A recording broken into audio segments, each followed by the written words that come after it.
Atas petunjuk penyelamat kita dan menurut ajaran ilahi, maka beranilah kita bernyanyi. Bapa kami yang ada di surga, dimuliakanlah namamu. Saudara-saudari terkasih, selamat pagi. Salam jumpa lagi dalam Sabda Siap Saji Jumat 26 November 2021. Marilah kita berdoa dalam nama Bapa, Putra, dan Roh Kudus. Amin.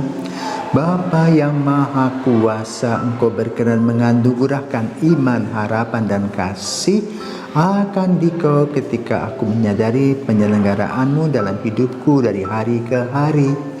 Perlindunganmu selalu menguatkan hatiku yang lemah akan dosa.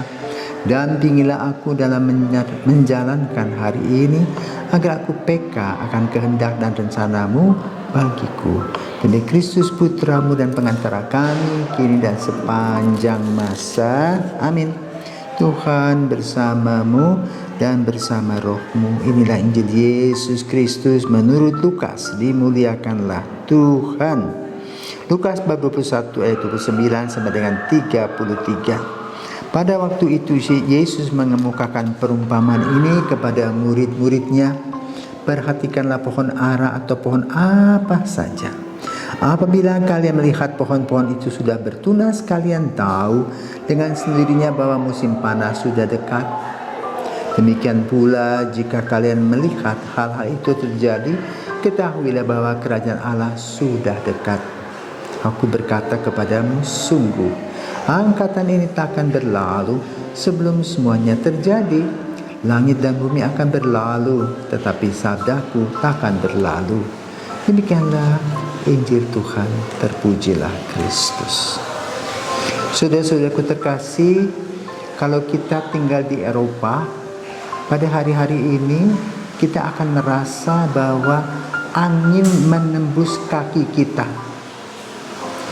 Aneh kalau dipikirkan, angin itu kok mencari kaki kita. Ternyata itu merupakan tanda musim dingin tiba. Maka lalu apa yang harus kita lakukan?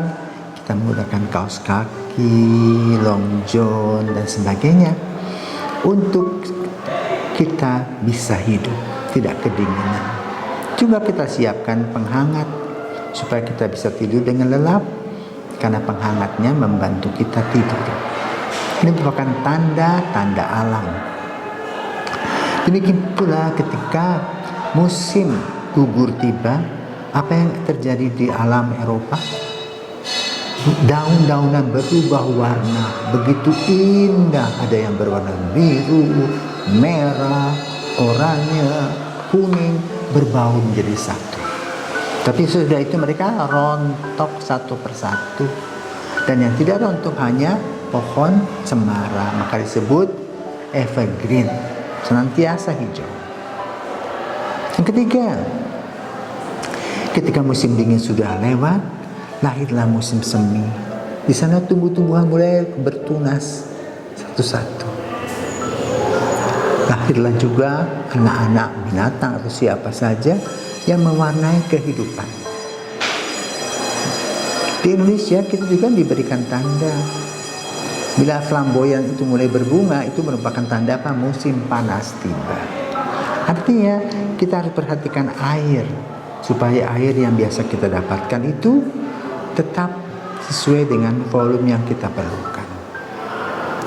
Tanda merupakan hal yang Tuhan berikan kepada kita. Demikian pula kita dalam hidup, di rumah ditanamkan tanda. Bila kita diberi, maka kita menjawab apa? Tanda apa? Terima kasih. Terima kasih kembali. Bila berjumpa dengan orang, kita harus menyebut selamat, salam, entah pagi, siang, atau malam. Dan itu merupakan tanda kita hidup. Maka pada hari ini kita mendengar dari Yesus, bahwa tanda-tanda mewarnai kehidupan kita. Tapi yang paling penting dan utama dikatakan dalam ayat terakhir, dalam ayat yang ke-33 dikatakan, langit dan bumi akan berlalu, tetapi sabdaku takkan berlalu. Nah saudaraku terkasih, kita hidup silih berganti dari generasi ke generasi. Kita hidup sekitar 70-80 tahun, sudah itu kita tenggelam, entah dikremasi, entah kita dikubur. Lalu lahirlah anak muda yang mengisi hidup kita, dan itu terus berganti dari generasi ke generasi. Maka kalau kita membuka Injil Matius, kita akan bisa melihat bagaimana Yesus punya silsilah dalam hidup, mulai dengan Abraham sampai pada Yusuf. Berganti. Maka ketika kita hidup, marilah kita mengisi hidup kita dengan baik, mendengarkan sabda Tuhan dengan saksama, melaksanakan perintah-perintahnya dalam hidup, sehingga kata-kata atau sabda Allah yang disampaikan kepada kita tetap memberikan kepada kita kehidupan. Sebagaimana dikatakan, langit dan bumi akan lenyap, tetapi sabdaku tak akan lenyap, tak akan berlalu. Artinya apa? Mari kita menggali hidup rohani kita, mari kita menggali sabda Tuhan bagi hidup kita, sehingga hidup kita merupakan hidup yang harmonis di antara kita dan orang-orang lain, sehingga kita senantiasa bersyukur kepada Tuhan untuk kasih karunia-Nya, dan juga mohon ketabahan dan kekuatan bila kita menghadapi persoalan demi persoalan. Jika kita yakin dan percaya bahwa Tuhan senantiasa hadir di dalam kehidupan kita, sabdanya tidak akan lenyap, karena senantiasa Dia mendampingi kita.